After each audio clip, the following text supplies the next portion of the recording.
संजय शर्मा की मौजूदगी में खैर में नुमाइश का आयोजन।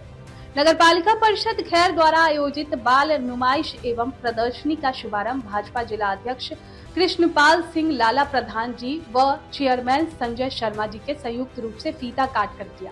इस अवसर पर बच्चों द्वारा तैयार की गई विभिन्न कलाकृतियों, विज्ञान मॉडल एवं रचनात्मक प्रस्तुतियों का अवलोकन किया गया। अतिथियों ने बच्चों की प्रतिभा की सराहना करते हुए उन्हें उज्जवल भविष्य की कामना की तथा ऐसे आयोजनों को शिक्षा और प्रतिभा विकास के लिए महत्वपूर्ण बताया।